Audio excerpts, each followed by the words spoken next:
Oi, o Sem Censura Especial está começando agora e começa com a presença do ator Rodrigo Santoro, falando sobre Heleno. O filme conta a história do jogador de futebol Heleno de Freitas, o grande ídolo brasileiro. Concorda quando dizem que você é um gênio temperamental? Não sou um gênio, apenas... À medida que a medicina avança para realizar o sonho dos casais, a justiça se vê às voltas com as novas questões envolvendo aspectos legais da paternidade e da maternidade. Como será que a legislação brasileira interpreta os casos oriundos da reprodução assistida? Sobre isso, nós conversamos com o desembargador federal Guilherme Calmon. Essa questão para o direito é muito complicada. Como a medicina pode ajudar casais com problemas de fertilidade? E quais são os procedimentos que uma mulher tem que se submeter para engravidar usando o método da reprodução assistida? Essas e outras dúvidas foram esclarecidas aqui no Sem Censura pelo especialista em reprodução humana, Bruno Scheffer. A vitrificação, a probabilidade de você congelar um óvulo e voltar com ele perfeito é praticamente 80%. A empresária Cibele Andrade conseguiu realizar o sonho de ser mãe graças à reprodução assistida. E ela é mãe das gêmeas Mariana e Carolina. Emocionada, a Cibele contou essa experiência pra gente. Cibele, estou torcendo por você. A música do nosso especial fica a cargo do cantor e compositor Lenine. Lenine esteve aqui no Sem Censura falando sobre o novo CD, Chão, um trabalho feito em cima de sons artesanais, como canto de pássaros, som de serra elétrica, chaleira fervendo e vai por aí. Quando você levanta a cabeça e tira o chapéu. O ator Rodrigo Santoro gosta de futebol, mas não se acha nenhum craque. Para viver no cinema o jogador Heleno, ele teve aula com dois craques, o jogador Cláudio Adão e o primeiro bailarino do Teatro Municipal, Marcelo Misailides. Rodrigo Santoro também contou aqui como foi a experiência dele como produtor de filme. Uma grande figura. Grande figura. Eu li hoje uma matéria na Folha em que o Zé Henrique Fonseca, ou você, um dos dois, fala que não privilegiaram muito o jogador de futebol. Quer dizer, a figura de Helena... As cenas, na verdade, foi uma escolha feita logo no princípio, muito consciente, do Zé Henrique, de não tentar reconstruir partidas de futebol, da gente não focar no futebol. Por uma série de razões. Uma delas é que existe um estudo assim, feito quando a gente pensou em fazer esse filme. Filmes de esporte, todos os que tentam reconstruir a emoção, né, tentar expressar o que é a emoção do esporte, seja beisebol, basquete, futebol, não funciona. O espectador rejeita, porque eu acho que é impossível de você conseguir transmitir a mesma coisa. Eu acho que é melhor você ir ao estádio, se você quiser ver um jogo de futebol, ou então assistir em casa com os amigos, tomando uma cervejinha, que é aquela coisa que o jogo está passando, você está prestando atenção, mas ao mesmo tempo você está... E a história do Heleno é tão interessante, e ele era um personagem tão importante naquela época, não só dentro do futebol, mas na sociedade carioca, assim, acho que era o cara mais famoso que tinha, mais... que ele falou, não, vamos se concentrar, vamos falar de futebol, mas através do olhar do jogador, né? Porque a gente vê nas notícias, fulano não foi treinar. Por que ele não foi treinar? Onde é que ele estava ontem? O que aconteceu? E é isso que o filme faz, mostra o bastidor, mostra a vida do cara. Eu falei aqui na abertura do programa que foi o primeiro jogador problemático do futebol brasileiro, pelo menos o que a gente conhece, que eu conheço, pode ser que tenha tido um... Antes dele, lá. É considerado o primeiro craque problema, assim. Por essas coisas, e o Heleno... Era lindo também, né? Era uma combinação de coisas. Era lindo, era charmoso, dançava de uma família bem, muito família boa. De tradicional mineira, tinha dinheiro, classe média alta, era advogado, formado, e largou tudo para jogar futebol, porque era apaixonado e jogava muito bem. Jogava muita bola, acima de tudo. Mas ele tinha um temperamento muito complicado. Ele tinha muita dificuldade de convívio, ele brigava muito, discutia muito. Quando ele conseguia terminar uma partida, era um milagre, ele era sempre expulso, ele sempre brigava. E ele brigava com o próprio time, ele não brigava com os rivais. Ele brigava com o próprio time porque exigia do time o máximo. Então, quando o pessoal não estava dando o sangue ali, ele se enlouquecia e começava a discutir com todo mundo. Falava, então vou embora. Ia embora e largava o pessoal em campo. Em campo.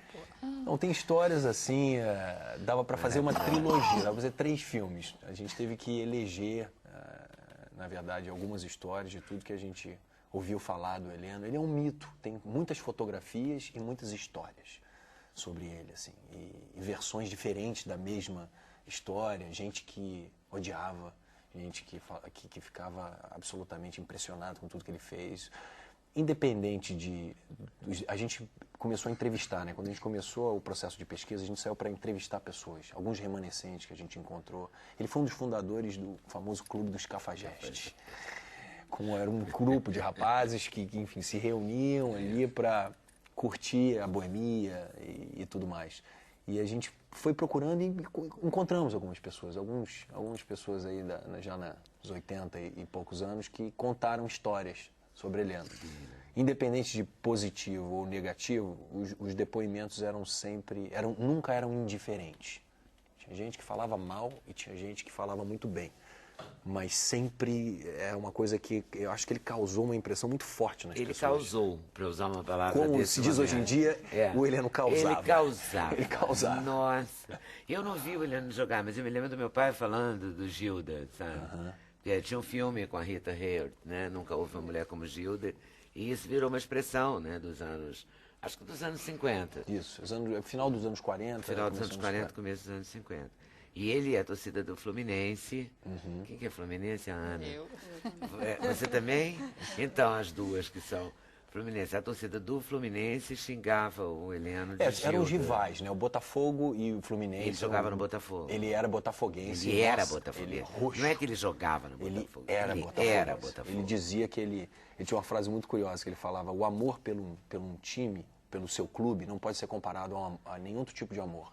Especialmente o amor por uma mulher. Eu já troquei de mulher não sei quantas vezes, mas o Botafogo eu nunca troquei, nunca trocarei. Eu nasci Botafogo e vou morrer Botafogo. Em Minas Gerais tinha um jornalista, que aliás morreu na véspera da decisão do Brasil na Copa, brilhante, que fez Hilda Furacão, que é o Roberto Drummond. É verdade. Roberto Drummond, atleticano convicto, dizia o seguinte: você pode trocar de tudo na vida, até de partido político ele tolerava, menos de time de futebol. É verdade. Ele escrevia e defendia essa tese. Dessa história. Mas ele jogou no Fluminense, foi campeão no Vasco, ele não conseguiu ser campeão no Botafogo. No seu time. Não foi no meu time, ele foi campeão. Formou o famoso Expresso da Vitória e foi campeão, acho que foi em 49, se eu não me engano. Jogou no Santos, muito rapidamente. Ele jogou na Argentina, não jogou? Foi pro Boca Juniors. Primeiro jogador a ser vendido. Primeira transação comercial. Primeiro tudo no Brasil. A ser vendido. Mas por que venderam? Dizem que venderam ele para o Boca Juniors, na Argentina, porque ele estava realmente causando muito problema. De maldade com os argentinos. Foi daí que começou a picuinha. Tava secreta, né? Não, porque ele jogava muita bola. Depois ele foi parar na Colômbia também, jogou numa Liga Pirata. Gabriel Garcia Marques é fã de Heleno de Freitas. Tem textos de Gabriel Garcia Marques sobre Heleno de Freitas. O cara causou mesmo. Causou muito, causou na Colômbia. Tem uma estátua do Heleno na praça em Barranquilha, chama El Jogador. Numa praça tem uma estátua de um jogador de futebol, é do Heleno, na praça em Barranquilla. Ele teve eu acho que ele deixou assim uma impressão muito forte por onde passou. Um meteoro assim, mas muito talentoso e polêmico, acima de tudo polêmico. Eu acho que ele é primo, ele é. Agora eu não sei se ele era. Eu não sei se é primo em primeiro grau, segundo o Bebeto. Bebeto, sim. Tem uma relação, eu não sei exatamente qual é, mas tem uma relação familiar. Sim. Aí. Eu conheci parte da família Freitas, que morava em Juiz de Fora. A irmã do Heleno e tal. Mas ele acabou em Barbacena. Ele teve não sei mesmo onde ele nasceu. Ele nasceu em São João Nepomuceno. E foi criado ali até, sei lá... São João Nepomuceno. Mas pretende fazer uma estátua lá, não sei se já fizeram. Tem uma estátua na praça, tem. Eu estive lá, tem Você uma foi? estátua. Estive lá pesquisando, encontrando as pessoas, conversando. É porque o Heleno, ele foi um homem de muitos adjetivos, né? Tentaram rotular ele de todas as formas. Irracível, enfim, cavalheiro, médico e monstro. Ele tinha muitos apelidos.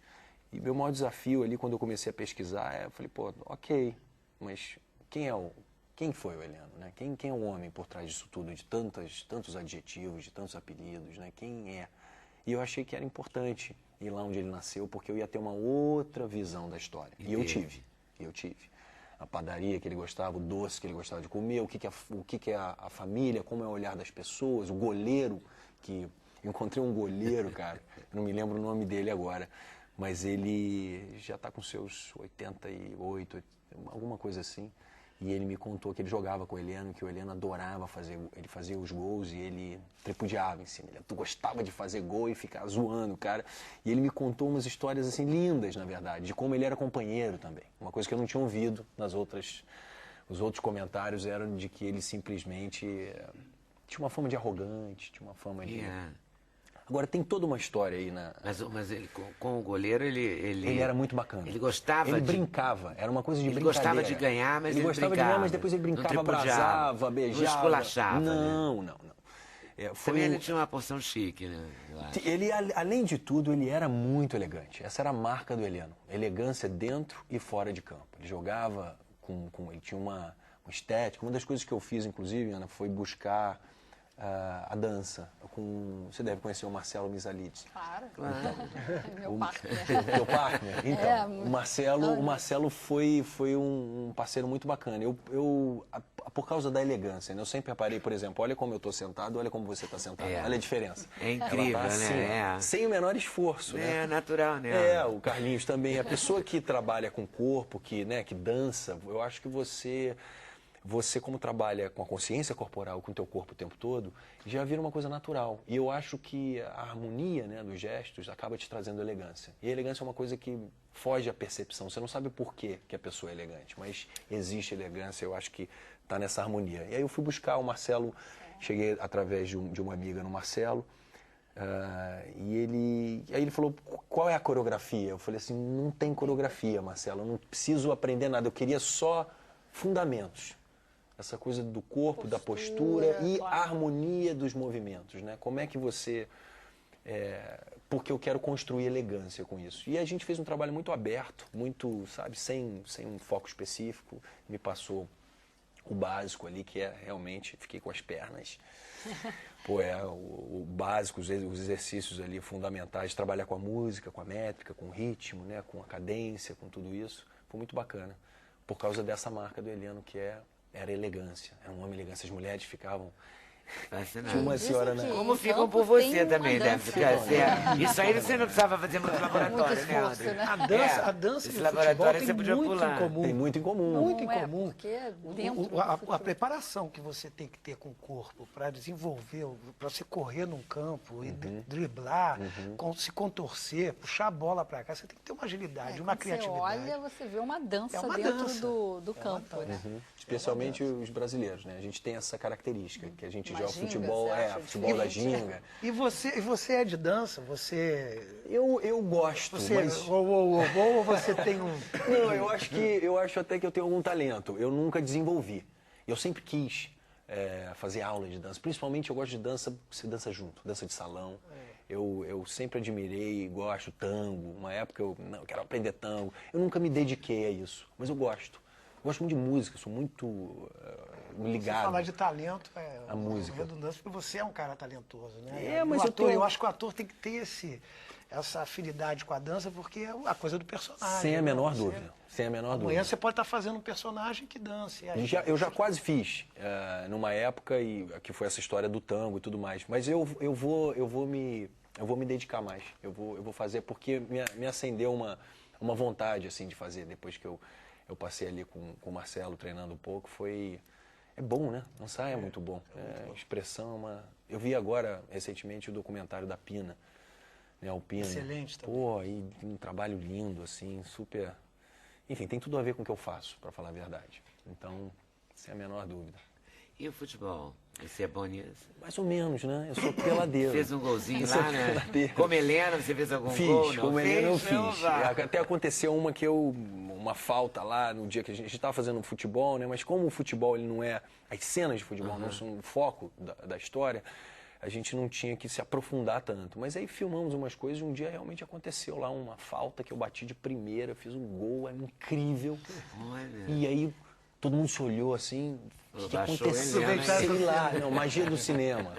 E provavelmente, enfim, eu estava inspirado de alguma forma ali. Eu treinei bastante, o Cláudio Adão, né? Cláudio Adão querido. também foi parceiro, ele já tinha feito preparação antes e quando eu estava procurando, quem é que... O Heleno tinha duas marcas, que era o cabeceio, muito forte, ele era muito bom na cabeçada, subia muito alto, e a matada no peito, porque aquela coisa da bola vir e colar e dele realmente receber a bola e dominar, o domínio da bola. E o Cláudio Jordão me falou, pô, Cláudio Jordão tinha uma classe jogando bola e tal. Aí cheguei no Cláudio Jordão e eu falei, ó, é isso. Ele falou, pô, mas quanto tempo tem? Eu falei, cara, sei lá, acho que 1 mês, 1 mês e meio, assim, a gente, por exemplo, vai ser difícil de transformar você num craque em 1 mês e meio, rapaz. Eu falei, não precisa. Milagre, eu não sou mágico. Eu falei, não, cara, eu só queria passar pelo treinamento do profissional. Como eu fiz com a dança, eu não preciso virar um craque, nem nunca vou me transformar num craque. Você nasce com isso. Você pode aperfeiçoar, né, a sua técnica. Eu sempre joguei bola com os amigos. Sempre fui esforçado, mas nunca fui um prodígio no futebol. Mas também não é nenhum perna de pau que nunca viu uma bola. Não, era como o Heleno dizia, esse termo ele usava, pernas de pau. Não eram pernas de pau. Realmente nunca fui um perna de pau, mas também longe de ser um virtuoso. Então, o que eu fiz ali, eu queria passar pelo treinamento. O que era? E aí, fundamento direto. 20 vezes matando a bola. E agora 20 vezes chutar. Aí eu falava, Cláudio, vamos bater uma peladinha, vamos fazer... Não. Vamos fazer treino, correr em volta do campo. Ele é rígido, Cláudio. Ele estava fazendo o que eu pedi para ele. Ele é elegante também, né? Super elegante. Ele é elegante. É um cara gentil, uma gentileza. Então e todo esse preparo você deve ter ficado doidíssima, não? Muito. Porque muita repetição de exercícios que você não estava habituado. Eu tive dores que eu nunca tinha tido. Eu falei, será que é a idade? Será que eu estou ficando... Não, era repetição de exercícios que você nunca tinha feito. Muito chute. Eu comecei a ficar com dor aqui no quadril. Mas eu alongava bastante. Eu gosto de fazer, assim, eu não exagerei muito. Você é disciplinado? Eu sou bastante disciplinado. Então eu também fiz um trabalho físico, o personal trainer, Robertinho Rodrigues, que é meu parceirão, e também me apoiava com tudo. Ele falou, vamos fazer cadeira extensora, por exemplo, para dar uma fortificada no joelho, tudo que você está trabalhando mais do que você costuma fazer. Enfim, foi divertido, foi difícil, mas foi um processo muito interessante. E foi a sua primeira investida como produtor? Sim, também tem esse aspecto, foi. Mas aconteceu naturalmente, eu não planejei isso. Eu comecei a me envolver, eu comecei a ficar tão intrigado com a história dele, que eu comecei a pesquisar. Aí o Zé Henrique fez um roteiro, aí me mostrou, aí eu comecei a anotar um monte de coisa, passei para ele. Como a gente já era amigo antes disso acontecer, eu tinha muita intimidade, assim. Eu falei, pô, Zé, eu acho isso. E ele começou, claro, a gente começou a discutir muita coisa. E aí eu, naturalmente, comecei a participar do processo ali de roteiro, de criação. Que deve de ser uma barato forma... também, Não, né? maravilhoso. Especial. Especialmente nesse projeto, porque o filme é a história do Heleno. Ele está meio que do começo ao fim. Então eu estava muito presente. Por isso eu, naturalmente, me envolvi. E aí, num determinado momento, ele falou, Rodrigo, vamos produzir, né? Eu falei, não, Zé. Aí eu pensei logo na burocracia, na coisa produtor, o que era produção para mim. Eu falei, eu prefiro me concentrar, acho que o personagem é suficientemente difícil. Eu vou ficar aqui. Ele falou, não, cara, eu estou falando de uma coisa que você já está fazendo. Isso já é produzir, você está produzindo artisticamente. Então vamos oficializar isso. Aí eu topei. Aí ele veio com a parte complicada. Agora vamos arrumar dinheiro. Vamos botar uma camisa de botão bonitinha e vamos sair batendo na porta e vamos arrumar agora o dinheiro para fazer o filme. Pano, uma camisa, né? Aquela que eu raramente uso, só quando precisa. Normalmente eu estou de camiseta. Não, vamos botar uma camisa de botão, bonitinho, penteadinho e vamos bater na porta. E aqui eu faço a minha homenagem ao Ike, sempre ele, Batista, que foi o grande padrinho e a razão do Heleno. Foi quem entrou. Foi aos 45 do segundo tempo, que foi muito difícil de conseguir uma reunião com ele. Mas eu insisti durante 1 ano quase. Até que um homem muito ocupado, tem muita coisa. Faz sentido. Mas até que nós conseguimos, apresentamos o projeto, ele entrou, e entrou com a metade do orçamento, então foi o que a gente precisava para filmar. Foi um ano bem gasto, né, nesse sentido, né? Foi muito metade bacana. do orçamento, já é meio caminho andado. Não, já dava para a gente filmar, a gente saiu dali muito feliz. Foram 5 anos de desenvolvimento desse projeto, até que ele finalmente nasceu. E hoje, neste dia, nesta sexta-feira, olha que honra, hein, Rodrigo, no dia da estreia, muito bom. A gente se encontrou aquele dia, você lembra? No aniversário da Andréia, falei pra você. Vamos lá no Sem Censura, eu falei, vamos. Ele comprou, eu falava bonitinho, né? Estou aqui no dia da estreia, é o último lugar e na verdade... Enfim, estamos ansiosos aí para que o filme funcione aqui. É tão difícil, né? Você é um ator que tem, assim, um trabalho muito interessante e até A gente fica feliz de ver um ator brasileiro atuando no cinema americano. Isso é muito legal. E eu queria... O que você diria do cinema nacional, do cinema brasileiro hoje, né? E com a experiência que você tem do cinema americano? A gente está onde? Está no meio? Está no início? A gente está com a bola lá na frente mesmo, mandando bem? Pô, olha, depende da forma que você olha, né? Depende do... Se a gente for falar de mercado, eu acho que a gente já passou do início, com certeza. Eu acho que nos últimos anos aí a produção tem aumentado. O essencial que está acontecendo, eu acho que é a qualidade do cinema brasileiro. O que a gente conseguiu com poucos anos. Hoje em dia a gente não deve nada para ninguém no mundo inteiro. Não é só os americanos, no mundo inteiro. O cinema, os filmes brasileiros têm qualidade para competir com qualquer filme, em qualquer parte do mundo. A questão do mercado, da distribuição, quantas salas de cinema a gente tem no Brasil, né? A própria distribuição, normalmente os filmes americanos, né? Os blockbusters, que eles ocupam todas as salas. Agora eu estou distribuindo, enfim, vendo acontecer a distribuição desse filme, eu estou vendo as dificuldades. Temos várias. Isso pode melhorar muito. Próprio incentivo, investimento no cinema. Agora tudo vai partir de uma coisa, se o público for ver. Se as pessoas vierem e prestigiarem os filmes brasileiros. Quando isso começar a acontecer, quando começar a dar bilheteria, aí a pessoa que investe vai olhar para isso e vai falar assim, vale a pena investir, porque tem um retorno. Enquanto isso não acontece, a gente fica estagnado. A gente não consegue ir para lugar nenhum. Como essa é a lei do... É um negócio também, né? Fazer cinema é caro, não é barato. É arte, enfim, você dança, você sabe muito bem como é difícil, você tem um projeto, como é que a gente monta, a gente precisa de uma captação, precisa fazer aquilo acontecer, é uma luta. Tem que dançar muito. Tem que dançar muito, né? Tem que dançar muito, tem que ter ginga, né, para poder fazer acontecer. Então, se a gente for analisar, o mercado de Hollywood, eles já estão fazendo isso há muito tempo, o mercado lá é muito concreto, investe-se muito, mas se tem um retorno. Então, eles estão constantemente investindo. O mundo inteiro assiste. Exato, e é para o mundo, né? Agora, como qualidade, nossa, pelo amor de Deus, nossos filmes estão... Tanto é que o Tropa ganhou Berlim, né, o Central foi pro... Os filmes estão todos indo, eu já tive filme no Festival de Cannes, 2 filmes, os filmes estão indo para vários lugares, estão sendo reconhecidos, e o cinema brasileiro está encontrando, eu acho, a sua própria identidade. Que a gente falou-se muito, os filmes falando da violência, os filmes... Sim, é necessário, eu acho que eles foram muito necessários para mostrar tudo o que acontece nesse país. Mas a gente tem muita coisa, né? É uma cultura muito plural, de norte a sul. Então, eu acho que o cinema Carandiru mesmo foi bárbaro. Carandiru foi um outro também marcante ali, mas eu acho que hoje em dia a gente está fazendo, eu estou vendo, eu vejo pelos roteiros às vezes que eu recebo, pelos filmes que eu recebo, que às vezes não chegam aos cinemas. Mas aí me mandam um DVD, um diretor iniciante que fez um filme, sei lá. Os filmes estão sendo feitos em todos os cantos do Brasil. Não é só Rio e São Paulo. Tem gente produzindo no sul, no meio do Brasil, no norte. Ainda mais com o digital agora, né, que ficou mais acessível. Então eu acho que a gente está numa ascendente muito, muito interessante. A gente tem um trailer, vamos ver? Tem um trailer? Tem.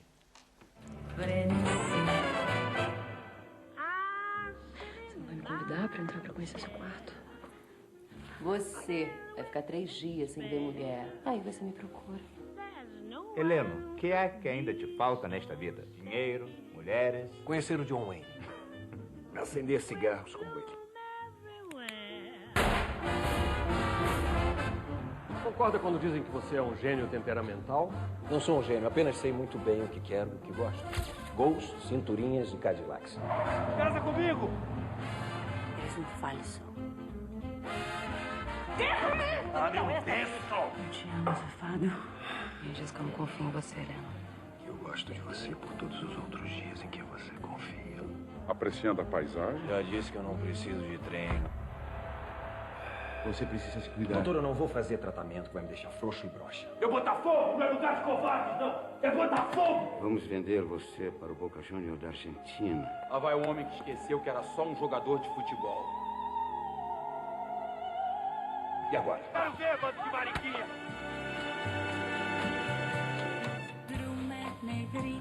Heleno, cuida mais de você do que da sua imagem, tá, rapaz?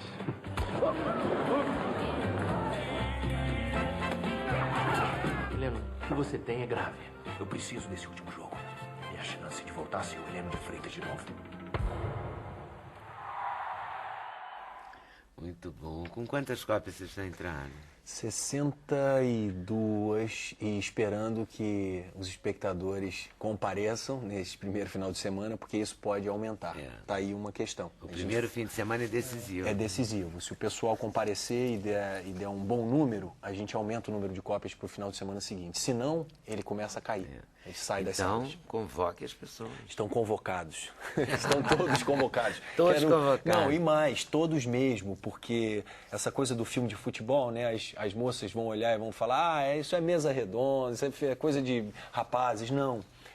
Essa é exatamente a ideia, é contar uma grande história de um grande personagem. Na verdade, se você estiver interessado em ver uma história interessante, eu acho que o Heleno é totalmente recomendável. Não é um filme, ele fala do sentimento do futebol, que eu acho que todos nós temos. Você tem, as mulheres têm. Isso está no nosso DNA. Mas é uma história de um homem, uma história trágica. Porque ele vai agradar a todo mundo, né? Porque tem a história da vida do Heleno, que era uma vida... E ele tem um triângulo amoroso com essas mulheres. E tem a amante, que é essa atriz colombiana. A Andy Cepeda, é uma grande atriz colombiana. E ela faz a cantora, né? E a Aline Moraes faz o papel da mulher. Tem o Otton Bastos, que é o treinador famoso do time. É uma história interessante. Então, acho que a resposta a gente fez pré-estreia no Rio, São Paulo. A resposta foi muito boa. E especialmente das mulheres. Porque o filme, ele é esteticamente muito bonito. E ele é em preto e branco, tem todo um charme. Então, as mulheres falam, nossa, como é lindo esteticamente, como é... E mulher tem bom gosto, né? Então, eu acho que também está conversando com elas. E cá pra nós também, você é lindo como Helena, então vai dar tudo certo, né? Eu posso falar isso numa boa. Minha mãe acha. Claro, eu sou mãe também, acho, sei muito bem. Quando a pessoa é bonita, não. Você é muito bonito mesmo. E é um barato. Agora, o nosso Heleno, o seu gol entrou no filme? Não. Sim. Esse que eu tô falando da falta, não, porque não fazia sentido. Se for uma falta parada... Mas pode vir nos extras, pra gente poder conferir. Mas tem outro. Não tem esse da falta, tem outro. Não tem esse, mas tem outro. E tem mais algum gol que você vai fazer fora do Brasil?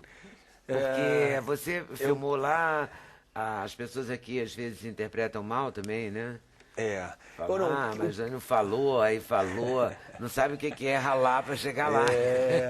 Mas tudo bem. As esquinas por que passei, só eu sei, né? De Javana, prima nessa música. A Carmen passou por um bullying, né? Como se chama de bullying. Carmen Miranda. A Carmen Miranda passou por isso, o Tom Jobim falava. Sinceramente, eu tô tão concentrado no que eu tô fazendo, Leda, sinceramente, assim. Você sempre foi assim também, focado, né? Eu tô tão assim, tão feliz, minha sensação interna é tão de satisfação.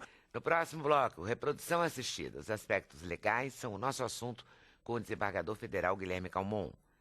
E as técnicas da reprodução assistida na palavra do especialista Bruno Scheffer.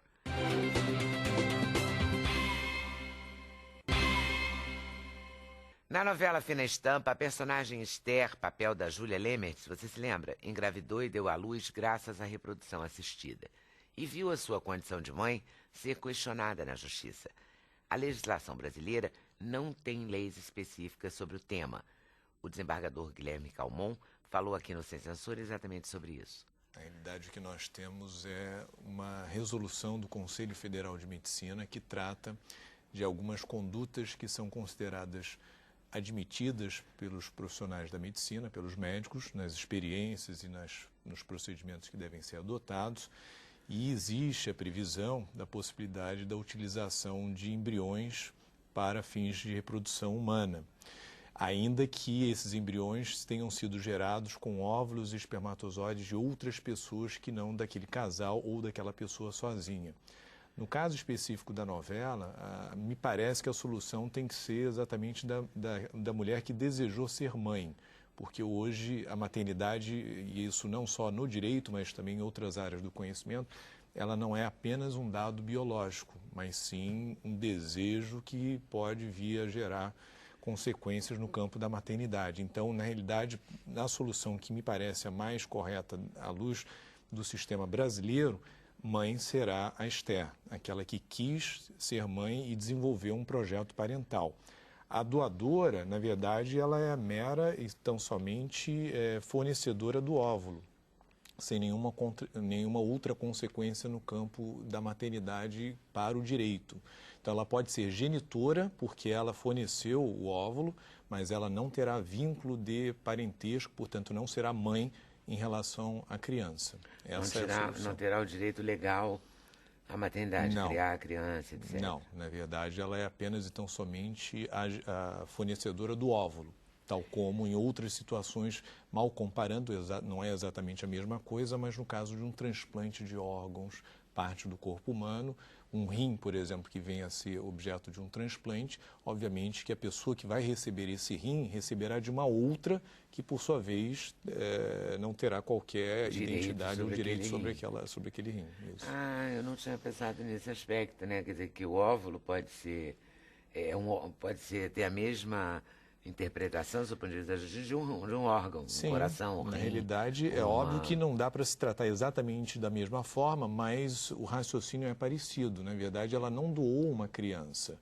Ela forneceu material fecundante dela que poderia vir, como foi, no caso da novela, utilizado para fins de reprodução humana, em razão de algum problema relativo à infertilidade de um casal ou de uma das pessoas envolvidas. E a Justiça, ou o Conselho Regional de Medicina, fala também sobre o anonimato desse óvulo, digamos, ou desse... Na realidade, o anonimato é quanto ao doador do sêmen e a doadora do óvulo. Ou seja, preservar o sigilo quanto às identidades dessas pessoas, exatamente para que não haja qualquer tipo de conflito que no futuro poderia vir a ocorrer em relação ao caso, envolvendo a criança. No caso da doutora... E agora eu vou esquecer o nome do personagem da Renata Sorrah. Alguém lembra? A doutora que a Renata Sorrah faz na novela. Essa doutora teria que ser caçada pelo CRM mesmo? Na realidade, ela tem algumas condutas ali que, aparentemente, na novela que são descritas, seriam violadoras das normas da resolução do Conselho Federal de Medicina. Só queria voltar um pouquinho ao assunto que o Bruno e a Cibele tocaram. Quer dizer, hoje o número realmente de pessoas e mulheres que estão procurando ter acesso às técnicas de reprodução assistida, esse número tem aumentado. Isso decorre de uma série de fatores, inclusive questão de um planejamento de vida, quer dizer, mulheres que estão primeiro resolvendo suas questões profissionais, né, questões até de formação pessoal, para depois, num momento ainda que já casadas, resolverem ter filhos, né? Eu acho que até é o caso aqui da Natália, talvez. Natália, você está vendo a pressão, né? Então, Está sentindo, o que acontece? Na verdade, isso vai gerando, como a Cibele disse, um decréscimo quanto à possibilidade de engravidar naturalmente. E é interessante como o próprio Conselho Federal de Medicina, nessa resolução mais recente, porque tinha uma resolução de 1992, há uma resolução agora de 2010, quer dizer, bem mais recente, estabelecendo o número de embriões que podem ser transferidos para as mulheres. E aí isso leva em conta a idade da mulher. Quer dizer, até 35 anos, até 2 embriões. De 35 a 39, 3 embriões. A partir de 39, 4 embriões. Porque há uma probabilidade muito grande de haver, como aconteceu, me parece, um dos embriões ou alguns dos embriões não vingar. Né? Então, isso acaba por permitir que pelo menos se preserve um deles, ou no caso dela foram gêmeos, não é isso? Foram gêmeos. Mas foram 3 embriões transferidos, né? Então, quer dizer, um deles não vingou. Então, isso está previsto na resolução. Aquele caso da Itália, que a criança foi tomada do casal. Sim, ali foi porque até o casal era mais velho, tinha 68, 70 anos. Questão de idade, Mas eu achei um absurdo. Agora, eu queria chamar a atenção, eu fiquei indignada com aquilo, como assim? Se eles fizeram todo o processo, estavam felizes com a maternidade, será que o Estado tem direito de arrancar a criança? Não sei, levar para um abrigo? É o limite da intervenção do Estado. Né? Até que ponto o Estado pode interferir numa questão que é minimamente privada.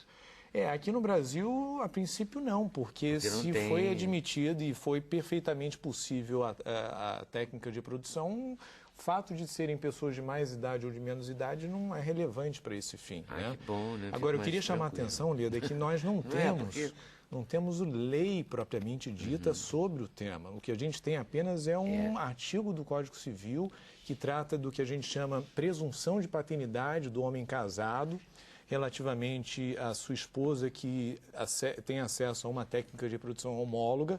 Homóloga é quando o material é do próprio casal, sêmen dele, do marido e o óvulo dela, esposa, ou quando há uma reprodução assistida heteróloga, quando tem a figura do doador, aí sim, do homem, né, que é infértil, e aí há a figura do doador anônimo, no caso do sêmen.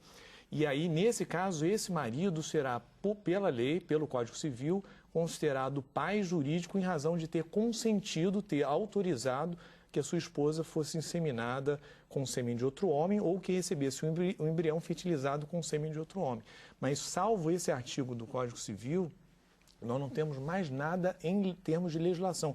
Todas as normas do Conselho Federal de Medicina e da Anvisa são normas abaixo da lei. Ou seja, são normas que, na verdade, são dirigidas, no caso do Dr. Bruno, aos profissionais da medicina, que são as resoluções do Conselho Federal de Medicina, no caso da Anvisa, às clínicas, enfim, laboratórios, mas não existe para todos nós, como cidadãos, uma lei que regule as técnicas de reprodução assistida e os seus efeitos jurídicos.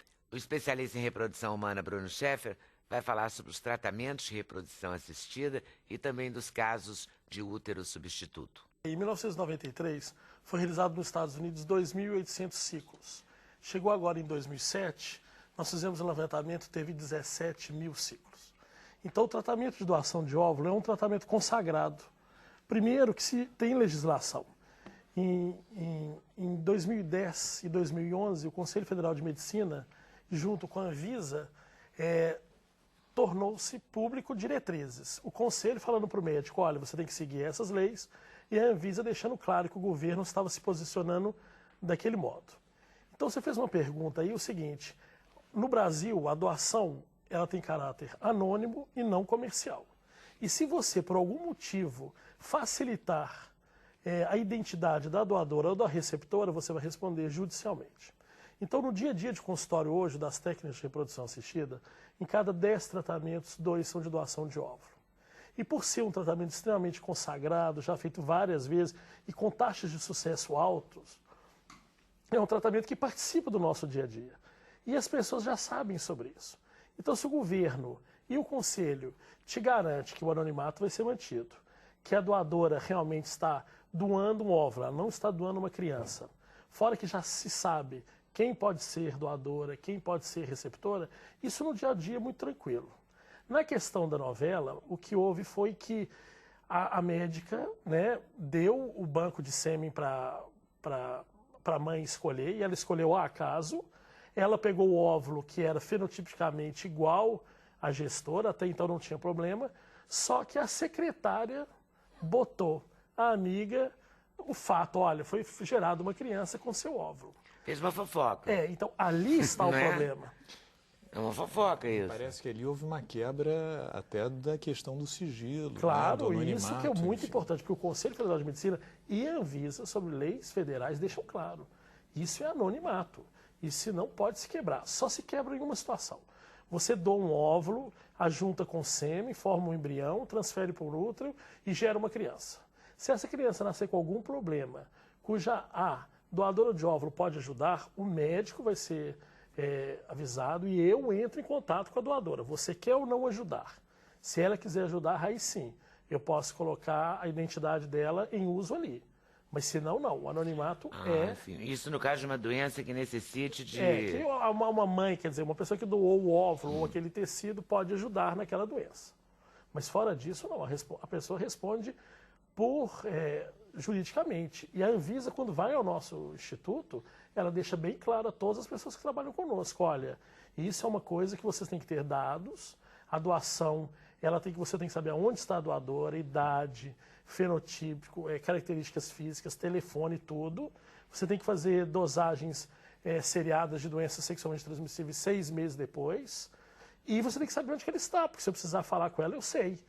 Entendeu? Mas, se alguém aqui colocar essa identidade ao acaso, isso é muito grave. E se alguém tornar pública a identidade ou contar... então os nossos é um bafafá mesmo. É um bafafá. E a doação de óvulos, Neda, é uma coisa assim, muito interessante, porque é uma pessoa realmente querendo ajudar outra. Porque no Brasil você não pode dar dinheiro sobre a doação de óvulo. Geralmente, isso é sério? Sério. Não dão mesmo? Não dão, isso é Polícia Federal. Existe uma proibição que é até prevista na Constituição Federal, quanto à proibição de comercialização de qualquer tipo de órgão, tecido ou parte do corpo humano. E o óvulo e o sêmen são considerados dentro dessa proibição. E a resolução do Conselho Federal de Medicina, como ato normativo da Anvisa, expressamente reiteram, ou seja, repetem essa proibição e, portanto, ela é realmente, no nosso caso, proibida. É diferente de outros países. Há países em que há a possibilidade de comercialização, por exemplo. Você até escolhe, né, Alguns estados norte-americanos, isso é admitido. Existe, inclusive, propaganda. Né, você entra na internet e fala, eu quero um sêmen de alguém que formou em Houston. Exatamente. Quer ter um filho de olho azul, brilhante, inteligentíssimo. Então, sêmens de pessoas que foram até... Já houve anúncio de pessoas premiadas no Prêmio Nobel para servirem de doadores de sêmen. Quer dizer, até esse tipo de coisa já aconteceu. Aqui no Brasil isso seria completamente proibido. O nosso dia a dia é mais real, né? Sim. Quer dizer, por nós não existe essa comercialização, aí as pessoas realmente vão e ajudam. Geralmente são pacientes em tratamento, que o fator é masculino, ou então são pessoas, por exemplo, você vai dar uma aula e fala, olha, precisamos de óvulos, porque existem mulheres que se encontram em menopausa. E essa pessoa que já é mãe, geralmente com 27, 28 anos, se sensibiliza, é uma pessoa que geralmente doa sangue, medula óssea, ela vai lá e fala, olha, quero participar do programa, como é que funciona o programa? E aí você explica tudo para ela. E como é que funciona o programa? A pessoa vai lá e doa o óvulo? Olha, não, de cada 10 que vai doar, geralmente só 2 acabam doando.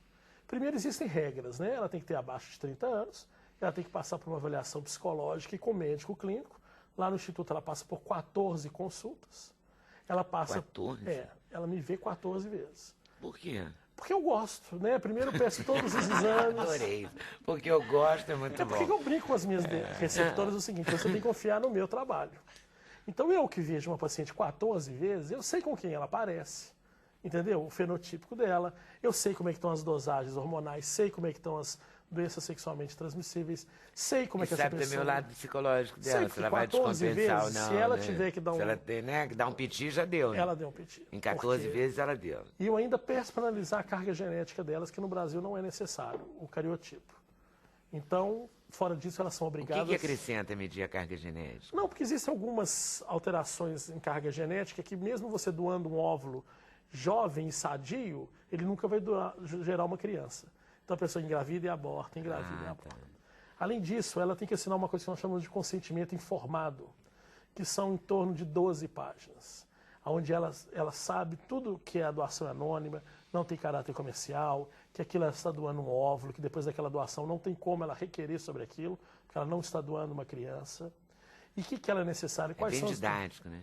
É bem didático. E assim, é extremamente sério. E é um programa sensacional, porque você pega uma paciente de 47, 48 anos, que trabalhou a vida inteira, chegou onde ela queria e, de repente, ninguém avisou para ela 10 anos atrás, olha, com 40 anos está difícil ter filho.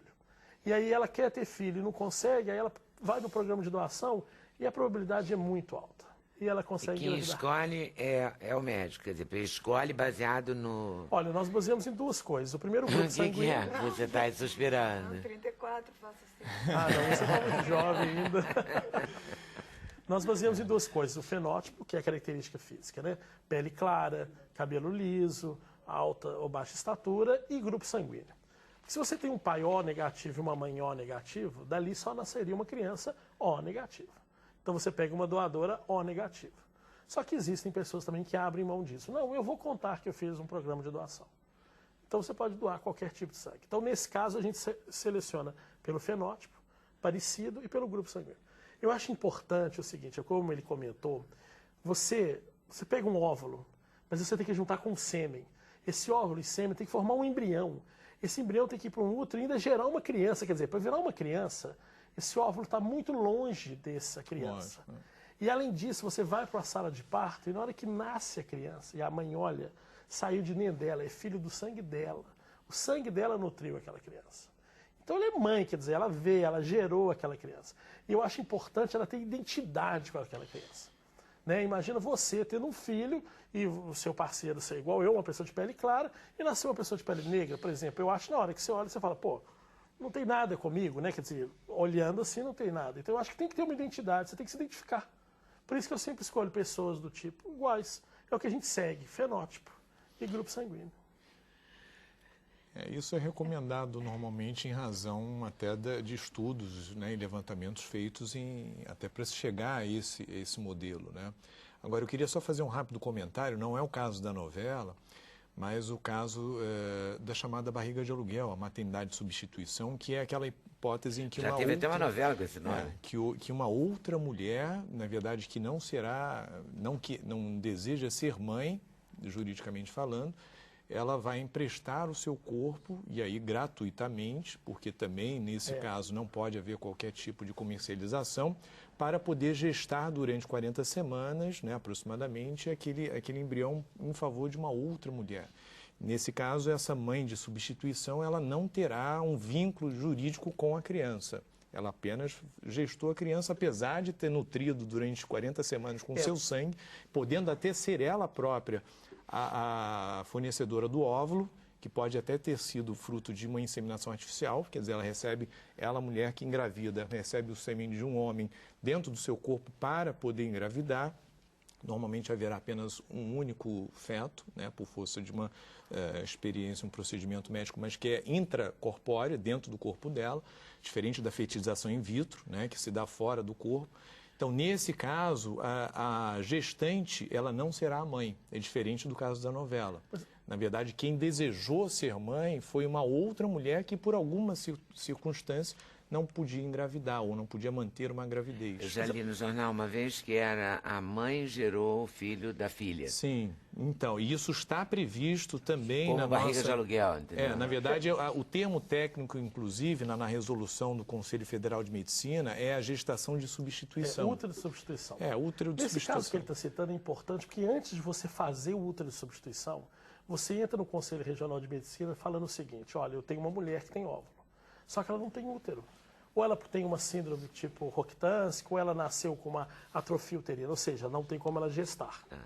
Então eu preciso... mas você vai ao Conselho Regional de Medicina? Vai, você entra no Conselho com esse papel inicialmente. Tem que ser levado ao Conselho. Aí o Conselho fala, não, para esta mulher você pode fazer um útero de substituição desde que seja parente de primeiro ou segundo grau.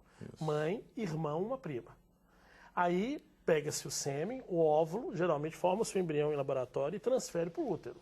Mas... já no Conselho Federal de Medicina, aqui, tudo feito, né? Uma avaliação psicológica do útero de substituição, uma avaliação psicológica do casal, provando ao Conselho que há necessidade de útero de substituição. Por quê?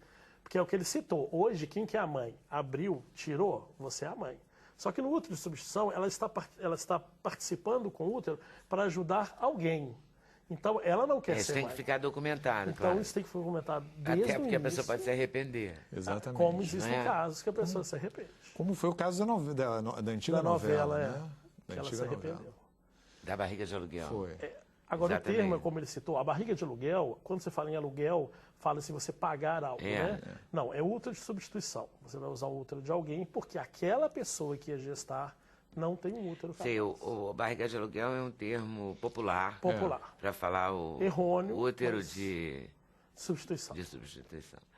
A empresária Cibele Andrade demorou um tempo para decidir a ser mãe. Estava com 39 anos quando recorreu à reprodução assistida e só na 4ª fertilização conseguiu engravidar. A Cibele se emociona e emociona a gente ao lembrar da gravidez e da alegria de ser mãe das gêmeas, Carolina e Mariana. Resolvi ser mãe tarde. E eu acho que acontece hoje com muitas mulheres e talvez na minha idade com muitas amigas também. Então eu tenho 3 ou 4 amigas que juntas nós resolvemos ser mães e sem saber a dificuldade que existia em relação à idade, a gente adiou ser mãe. Então quando eu comecei a pesquisar por que eu não engravidava, e que a gente ficou sabendo, se informou as dificuldades reais de uma mulher depois dos 38 anos de conseguir engravidar. Porque antes a gente só tem uma vaga ideia. Então, hoje em dia, sempre que eu posso, eu venho, participo, porque precisa ser falado, né? Para você é uma surpresa também, né? Vai caindo as chances. Então, a minha história foi, talvez aos 39 anos, eu comecei a pesquisar. E aí eu vi a dificuldade que eu estava enfrentando. Eu comecei, não foi com o Bruno, eu tinha feito 3 outros tratamentos No meu caso, eu tinha uma baixa resposta ao hormônio, tinha poucos óvulos, apesar de receber a quantidade máxima. Eu falava, Bruno, me dá mais hormônio. Não, já está no limite, não tem jeito. Então, e aí foi interessante que antes do Bruno eu engravidei naturalmente, mas perdi. E também a gente fica sabendo que é muito mais comum a natureza tomando conta, provavelmente, do que eu achava, né? E aí, com o Bruno, ele é uma pessoa, para mim, muito especial, porque eu sentia que ele realmente, assim, torcia por mim. E falei assim, não, você merece ser mãe. E na segunda tentativa, que foi, na verdade, a minha quinta tentativa, eu engravidei. Aos 41 anos, da Mariana e Carolina. Ai, que bárbaro. É. E a técnica foi a mesma? Foi uma fecundação in vitro. O que a Sibeli comentou é o seguinte, nós homens produzimos espermatozoide a cada 75 dias e vocês mulheres não. Vocês nascem com 2 milhões de óvulos, só que quando vocês estão em puberdade só tem 500 mil. Então, à medida que vai passando a idade, a probabilidade de você engravidar espontaneamente vai caindo. E depois dos 38, isso despenca. Então, o que nós fizemos com ela? Pedimos um hormônio antimileriano, avaliamos a reserva ovariana, vimos que ela estava comprometida, igual qualquer mulher na idade dela, usamos um protocolo com um pouco mais de medicamento, saiu relativamente poucos óvulos, fecundamos com o sêmen do parceiro, do marido dela, do Gui, e aí transferimos para o útero dela. Quantos embriões, Sibeli? 3. Foram 3. E aí ela engravidou de gêmeos, numa probabilidade de 38% a 42% na idade dela. E é o que ela cita, as mulheres não são informadas disso. Olha, igual você planeja sua vida profissional, planeja sua vida de mãe, porque depois dos 38, apesar de você estar super jovem, para a natureza humana, quer dizer, você já não está na hora de ser mãe. Não pode ficar adiando até a hora que você quiser, não, né? Tem um limite, né? Se cuida. Ô, Sibeli, e aí, como é que foi? Essa emoção deve ter sido incrível, né? Eu acho que eu já esperava ter mais de uma. Ah, é? É, mas é muito gostoso, é muito bom. E realmente eu acho que quem quer ser mãe tem que planejar e tem que se informar, que hoje em dia é mais fácil se informar. E elas estão com quanto tempo hoje? 3,5. 3 anos e meio? É. Olha aqui em bebê ainda, né? É, bebê. Olha que fofas. Muito gracinhas. Olha que lindas. Eu não sei, aqui uma... você vai identificar para mim, porque... Tá. Peraí, Carolina é essa? Mariana. Mariana. Isso é Mariana. E agora Carolina. Carolina. Mariana e Carolina. É. Muito fofas. Então, Bruno, você tem ideia de quantos casos você já atendeu, não? Não tenho. Eu morei 2 anos na Europa, na maior clínica do mundo, que era absurdamente 35 casos diários. Né? Onde era? Diárias. Nós atendíamos 35 pessoas, fazíamos 17 Mas onde da Europa? Na Espanha, maior clínica do mundo. Maior clínica do mundo é na Espanha? É, hoje eles fazem 19 mil ciclos no ano, que o Brasil faz em 10 anos. A gente vai para lá todo ano, 2 vezes por ano, já são 18 vezes. E aqui no Brasil a gente faz em torno de 14 a 16 ciclos por mês. Agora é sensacional, porque na hora que você vê aquele casal que parece que está tudo perfeito, chegaram onde queriam e está faltando aquela criança, sabe? E você sabe que eles não estão calcados na criança, realmente existe um relacionamento ali. É sólido, né? E você fala, olha, vou comprar essa briga. Agora eu falo, olha o meu tamanho, olha o tamanho que eu tô. Quer dizer, a ansiedade eu absorvo. E sofro, faço promessa, e choro. É inacreditável. Cada beta-HCG que sai, eles falam, pô, mas tem quantos anos que você trabalha com isso? Eu falo, mas cada beta-HCG que sai. Eu coloco isso muito no Facebook. Eu falo, olha, hoje engravidou. Por exemplo, eu tenho uma paciente que fez 16 tratamentos, comigo ela fez 2. No dia que ela engravidou, eu falei, olha, hoje você não vai dormir, você vai flutuar. E ela falou comigo, olha, eu flutuei aquela noite. Então é sensacional. Você vê uma pessoa que realmente quer ser mãe, a sensação que ela tem, olha, deu positivo, é fantástico, é fantástico. É especial mesmo. E eu queria saber, por isso que eu te perguntei da emoção, porque você tentou outras vezes, né? Você conseguiu na quinta vez. Eu consegui só na quinta. Então a decepção das 4 vezes deve ter sido também fortíssima. Eu sou do tipo que chora e no dia seguinte está pronta para outra.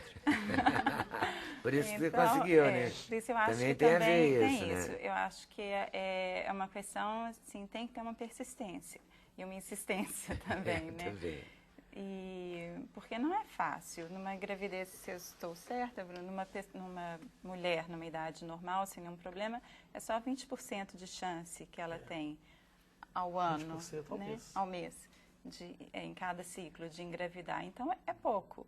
Não é fácil engravidar, né? É porque as pessoas não sabem, mas é então normal. vamos aproveitar para contar isso, É né? normal engravidar, mas geralmente não é comum. Só para você ter uma noção, 80% das mulheres que estão grávidas abortam. E 20% das que sabem que estão grávidas abortam. Então, quer dizer, se manter grávida não é tão comum. Segundo, a probabilidade que você tem no mês de engravidar é só 20%, que é a sua fecundabilidade. Então, você tem que saber disso. Olha, a idade conta muito e uma coisa que é muito legal é o prognóstico. Tipo assim, se você está tentando há um ano, 95% das pessoas engravidam com um ano de tentativa. A taxa cumulativa em 2 anos é 97%, ou seja, muito pouca gente que foi para o segundo consegue engravidar. Então, se você está tentando engravidar mais de um ano e não consegue, procure seu ginecologista. Chegue perto dele e fale, olha, eu e meu parceiro estamos tentando engravidar 1 ano.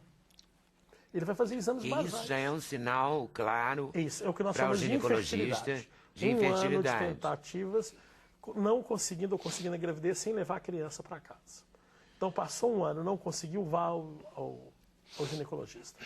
Ele vai te pedir exames basais, que é uma avaliação tanto masculina quanto feminina. Outra coisa que é legal comentar é o seguinte, antigamente tinha muito... não, o fator é sempre feminino, as mulheres iam para a televisão e falavam, não, o problema é meu, o problema é meu, o problema é meu. Com a globalização e a informação e a internet, os homens viram que quando o fator é masculino, geralmente é muito mais fácil de se resolver. Você faz um ICSI, que é você injetar o espermatozoide dentro do óvulo, que você consegue um excelente embrião. Então, os homens vão à nossa procura e falam, olha, Bruno, o fator é meu. Eu fiz um seminograma, uma análise seminal que deu alterado. O que nós vamos fazer? Então, é isso. Você faz uma análise seminal daquele homem e faz... Análise seminal é a análise do sêmen. Do sêmen. E faz análise hormonal na mulher, que no nosso caso a gente usa um hormônio antimileriano, e usa um ultrassom para ver a cavidade uterina, e estrossalpingo para ver se as trompas são pérvias, né? E aí você começa... E quando a pessoa tem endometriose, ela não consegue engravidar? Não. A endometriose é quando você tem um tecido que reveste internamente o útero fora do útero. Fora do útero. São mulheres que têm maior propensão, dificuldade de engravidar. Só que existem milhares de mulheres com endometriose que engravidam espontaneamente. Então é possível. Ah, é? Mas pelo que eu sei, quando você faz uma inseminação, você pula essa etapa. Vamos dizer que sim, porque você facilita outras situações. Porque a endometriose, ela cria um meio ruim para o encontro do espermatozoide com o óvulo. Ela destrói o ovário, ela destrói o óvulo. Então, você fazendo estudo em laboratório, você facilita o crescimento do embrião, que geralmente até é um embrião não muito bonito, de endometrióticas, mas elas engravidam. Não, como assim um embrião não muito bonito? Porque nós avaliamos os embriões morfologicamente. Nós até agora estamos usando uma técnica... Mas não é bonito, mas é perfeito? É perfeito. O que a gente fala é morfologicamente falando. Não é um embrião que tem 4 células redondinhas, né? Mas são embriões que sempre... Você acha que eu sei o que é isso, 4 células redondinhas? Claro que não. Para mim, assim, um embrião bonito, eu falei, a criança vai sair feia. Não existe uma relação entre um embrião bonito e a criança bonita. Ou um embrião feio. É só uma dificuldade maior para o médico e para a paciente. Hoje, me perguntaram assim, Bruno, qual que é o avanço na técnica de reprodução assistida no dia de hoje? Hoje nós estamos usando um aparelho chamado embrioscópio. Você filma um embrião a cada 20 minutos dentro da incubadora. Então você consegue, com 72 horas, fazer uma cinematografia de todo o desenvolvimento embrionário. Então você, por exemplo, na clínica, a gente pega todos os embriões, coloca no embrioscópio, uma vez fecundados, e analisamos todos os dias pela manhã. Olha, ele virou 2 células em tal hora, tem grau de fragmentação, tal. Então nós conseguimos escolher exatamente qual o melhor embrião. Isso hoje o melhor embrião significa aquele que vai... virar uma criancinha melhor. Não. São características, porque nós avaliamos morfologicamente falando. Morfologicamente significa que ele vai virar a criança com mais probabilidade? Isso, é o que nós achamos que vai gestar com mais probabilidade. Mais facilmente. Então o que acontece? Tem pouco tempo que estamos usando o embrioscópio. No Brasil, nós falamos que fizemos o primeiro caso, que foi o ano passado, e estamos vendo quais são os parâmetros importantes, ou seja, qual o embrião que engravida? Ele divide em qual hora? Como é que ele se encontra com 3 dias? Né? E é super interessante você ver o embrião mexendo, dividindo, e na hora que você mostra pro casal antes da transferência, ó, nós vamos transferir esse embrião. E o mais legal é quando você vai no aniversário de 1 ano e fala com ele, olha, eu te vi dividindo. É muito legal. No próximo bloco, vamos conhecer o novo trabalho de Lenine, o CD Chão. Vale a pena conferir, com certeza.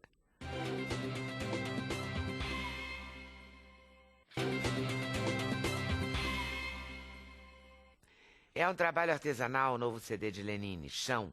Foi feito tendo como base sons do dia a dia, o canto do canário Frederico, a chaleira da água do café que fervia, a serra elétrica, enfim, foi um disco gravado sem bateria nem percussão. Lenine teve o auxílio luxuoso do filho mais novo na produção e do neto na foto da capa. Só tem artesão hoje aqui. Só tem artesão. É verdade. Não fechou com o Lenine? Bem... Né? Você fez esse disco artesanalmente. Completamente, com esse processo realmente orgânico, que está impregnado da pessoa, que não é industrial. Acho que tem tudo a ver. Um programa que todo mundo tem o mesmo tipo de atitude, assim, com eu o que sabia faz. que você ia gostar, porque a sua terra tem artesanato lindo. Né? Você cresceu vendo isso. Eu estava falando aqui até para vocês o artesanato de cada lugar passou a ser como uma memória que eu tenho. Então lá em casa parece um museu, assim, ninguém não entende muito porque eu viajei muito e venho viajando cada vez mais. E em cada lugar eu procuro aquela peçazinha que eu me identifico, que eu acho, num universo tão amplo. E aí terminou a casa parecendo um museu. Como é que é? Do Crato a Creta? Adorei isso. Do Crato a Creta. De onde você falou mais, Lenine? Sei lá, dessa outra coisa. Muito bom. Mas é isso mesmo. Eu descobri muito cedo que nessas viagens é tudo é muito curto tempo. Você vai lá, passa o som à tarde, de noite tocou, no outro dia está saindo. Então as duas maneiras que eu descobri de capturar um pouquinho de cada lugar foi pelo artesanato, que antes eu faço uma pesquisa para saber o que se faz naquela região e tudo, e a gastronomia. Aí eu como e compro o artesanato. Naquelas 4 ou 5 horinhas que eu tenho. Que você tem ali, né? E esse disco você teve tempo para fazer, né? Não foi 4 ou 5 horinhas, você ficou fazendo em casa, você montou o estúdio em casa, não foi? Na verdade, o processo todo do Chão foi bem diferente de todos os meus outros discos. Eu parti de uma ideia inicial que eu queria fazer um disco sem bateria e percussão. Nada contra baterista e percussão, viu, Pantico? Que é meu baterista há muitos anos. Mas era porque eu queria descobrir outros relevos sonoros, e aquilo foi um estímulo. Quando eu fui gravar as 3 primeiras canções que eu tinha composto, e quem me ajudou a produzir o disco foi foi o Bruno Jorge, que é meu filho, e Júnior Tolstói, que toca comigo há muito tempo. O estúdio do Bruno, meu filho, na casa da avó dele, minha sogra. Quando eu fui gravar a primeira canção, a porta estava entreaberta e vazou o canário dela, o Frederico. O Frederico cantou e quando foi ouvir, o Bruno disse, ele está no tom e ele está evoluindo, ele tá respondendo à modulação que a gente está fazendo no violão. Vamos assumir isso aí. E foi assim, simples assim. Então vamos assumir, bota o microfone no canário, pede silêncio a todo mundo, bota a música tocando e deixa ele cantar. O que você ouve é um take só, sem processamento, sem corte. Me deu os sons do cotidiano. Então foi o Frederico, eu devo tudo a Frederico. Essa janela e de alguma maneira, um diálogo que se estabelece com a música concreta do Pierre Schaeffer, do Pierre Henry, do John Cage, do Hermeto Pascoal, do Zappa e tudo. Mas foi o Frederico que me deu. E aí foi muito bacana, porque aí no disco eu sou movido a café com leite. Todo dia sou eu que faço o meu café. Então a chaleira, eu fico ali, na hora que ela apita, diz que é o sinal de coar. As cigarras na urca, ensurdecendo no verão. Então o disco foi todo pontuado por esses sons, né? E as músicas eu compus a partir desse caminho. Eu digo assim, então peraí, o que é que eu posso usar? O que é que pode ser adequado para... E aí passei a compor as canções já pensando em cada elemento. Já pensando na máquina de lavar centrifugando, os seres estranhos, eu já fui criando o castelo. Agora a gente está num momento completamente diferente, porque eu lancei em outubro. E aí transpor para o palco, aí foi cabeludo. Foi cabeludo porque significava a gente testar surround, testar... Que é um tipo de, quando a gente fala assim, só para deixar claro, ninguém fala 5.1. Quando você vai no cinema hoje, você ouve várias emissões de sons simultaneamente, com diferença de tempo, para você ter a sensação de espacialidade. O cinema se apoderou disso, mas isso é áudio, isso era para estar na música. E aí eu cismei disso, a gente foi atrás de como realizar, e eu estou ladeira abaixo nesse processo, viajando com uma equipe maravilhosa, com um equipamento que é uma novidade tremenda para todo mundo, está todo mundo aprendendo junto e trilhando o chão. E o Pé na Estrada desde outubro. Não, começou semana passada. Eu estreiei em Recife. Ele está em Recife no fim de semana. Eu falei Isso, com a Paula, estreiei em Recife, né? Por e-mail ela isso. falou isso. Ele está em Recife, não sei se ele chega a tempo, porque o show é aqui amanhã ou depois. Amanhã e depois. A gente faz agora. Mas é porque também não foi Então aleatório. começou agora? Começou. Eu achei que era encerramento, você tinha feito outubro, Nada, novembro, dezembro. até porque eu tive que testar muito, Leda, essa espacialidade. Ela não podia gritar, tinha que ser uma coisa sutil. Eu queria ambientar as pessoas. Eu queria propiciar uma experiência sensorial. Que as pessoas... A conjugação do verbo no universo da música virou ver-ouvir. O meu show é ouvir e ver. A vedete é a música. Eu tive a honra e o prazer de convidar ele a acertar o Paulo Pederneira, de fazer toda a direção de arte do espetáculo. Ele compreendeu isso magnificamente e iluminou o suficiente para as pessoas perceberem como a gente faz em tempo real aquela música. E estou numa experiência adorável, um filho de lado que eu não posso olhar para não pagar o mico de ficar chorando, vendo, meu menino tocando. E, produtor do disco. O disco tem muito bom, foi feito eu, o Júnior Tolstói e ele, mas o disco tem muito a mão dele, essa coisa do desenho, do som. Tem muito. Estou orgulhoso, feliz. E ele tem quantos anos, Bruno? 23. Eu estou botando os meninos para trabalhar. João já, né? João já sou ganhou. pai do João faz tempo. Né? João do Casuarina.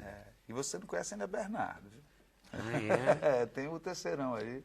E esse tá com quantos? Tá com 17.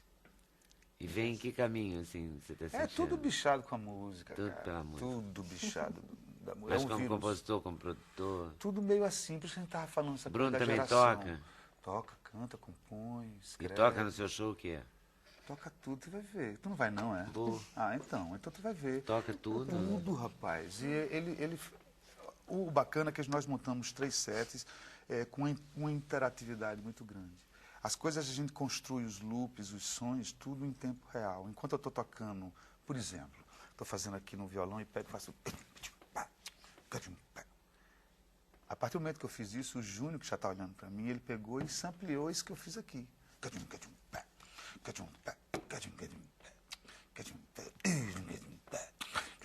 E a gente vai criando tudo isso. Então, é em tempo real, cada show é diferente do outro, porque está sujeito à ocasião, ao loop que você faz, ao delay, ao dub que você está fazendo. É muito instigante, cara. Aí eu estou feliz da vida mesmo. Assim, aí aproveito para chamar todo mundo, vão mesmo, porque vai ser isso. Está sendo bem divertido. E a capa já é um chamego, né? Tom, meu neto. Eu tenho 2 netos, o Tom e a Luna. Você também? Eu tenho 2 netos também. Olha aí, Coisa 2 a 2. boa, 2 a 2, 2 netos, meninos? Um menino e uma menina. Você igual. Olha, também? Luna e Tom. Luna e Tom. Francisco e Antônio. Se é para dar nome, eu também. É uma babão, coisa né? muito babão, boa. né? É muito bom, rapaz. Essa sensação de dar a volta na morte, eu gosto muito.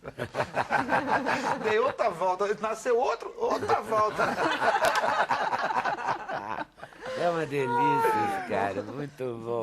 E aí você vai tocar lá? Vai, né? Vou, né? É o De Onde Vem a Canção? Pode ser. Ou Envergo, mas não quebro? O que você prefere fazer primeiro? Pode ser De Onde Vem a Canção, mas tá falando de onde vem o artesão, de onde vem então a vamos centelha. Lá. Ó, aí o teste com o show no Recife foi espetacular, sonoplastia incrível. Altos elogios aqui. Só se fala em outra coisa agora.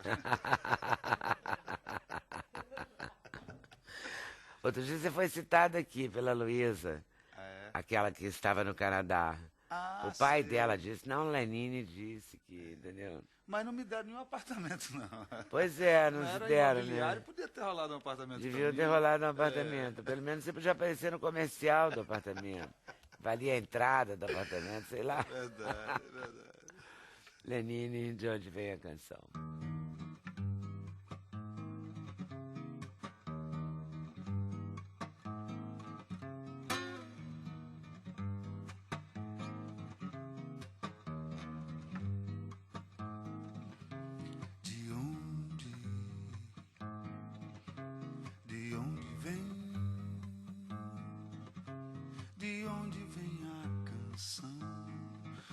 O céu despenca, quando já nasce pronta, quando o vento é que inventa, de onde vem a canção?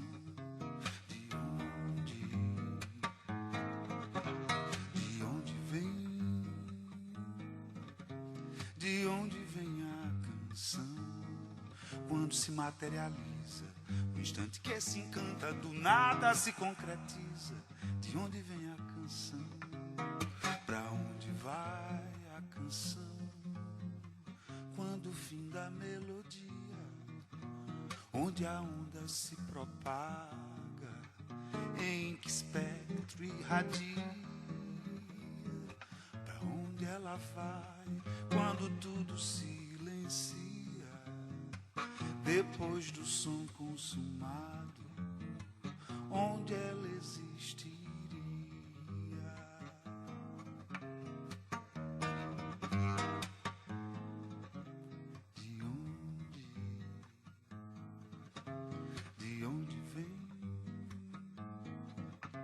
De onde vem a canção?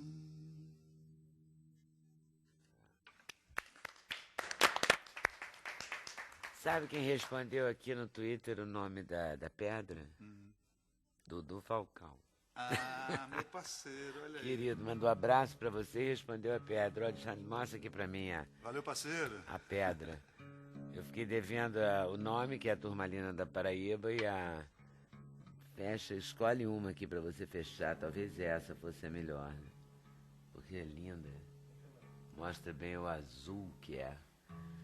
O azul total. Mas aí, Lenine, altas declarações aqui pra você. Ao som de Lenine.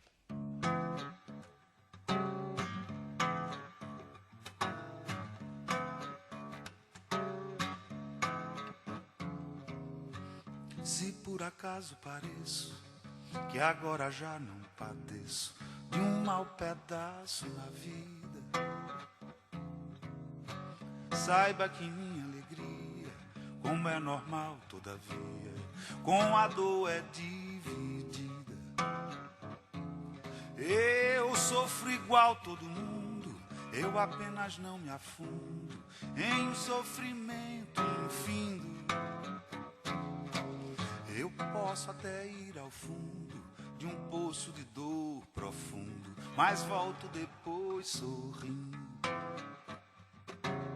E em tempos de tempestades, diversas adversidades, eu me equilibro e requebro. É que eu sou tal qual a vara, bamba de bambu, taquara. Eu envergo, mas não quebro. Eu envergo, mas não quebro. Eu envergo, mas não quebro. Não é só felicidade que tem fim na realidade. A tristeza também tem.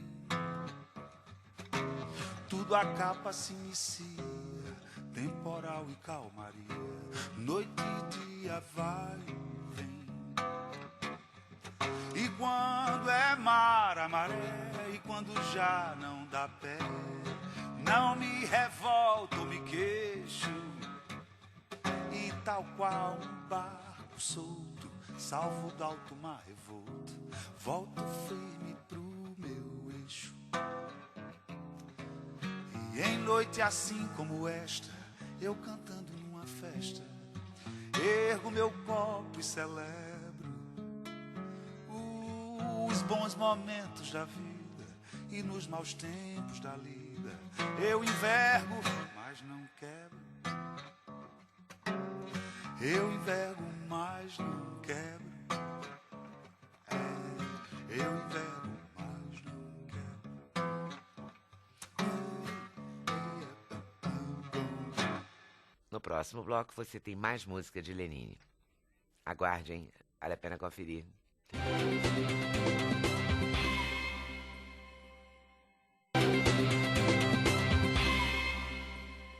No dia que o Lenine veio aqui no estúdio, depois que o programa acabou, ele tocou pra gente. E é essa gravação inédita que você vai conferir agora. Chega perto do céu, quando você levanta a cabeça e tira o chapéu. Chão, cabe na minha mão o pequeno latifúndio do seu coração. Chão, quando quer descer, faz uma ladeira. Chão, quando quer crescer, vira cordilheira.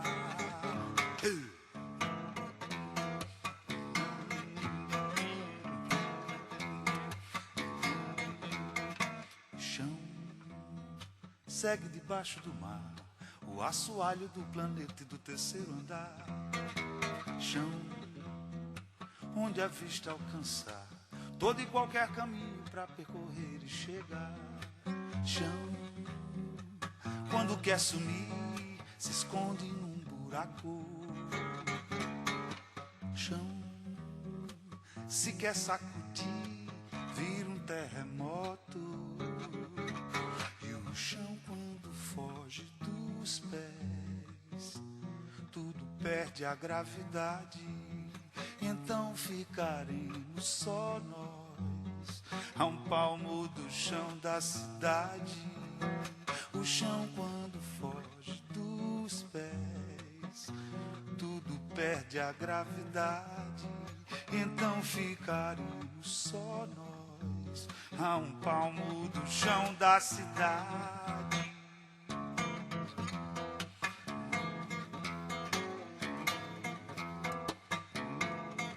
Chão,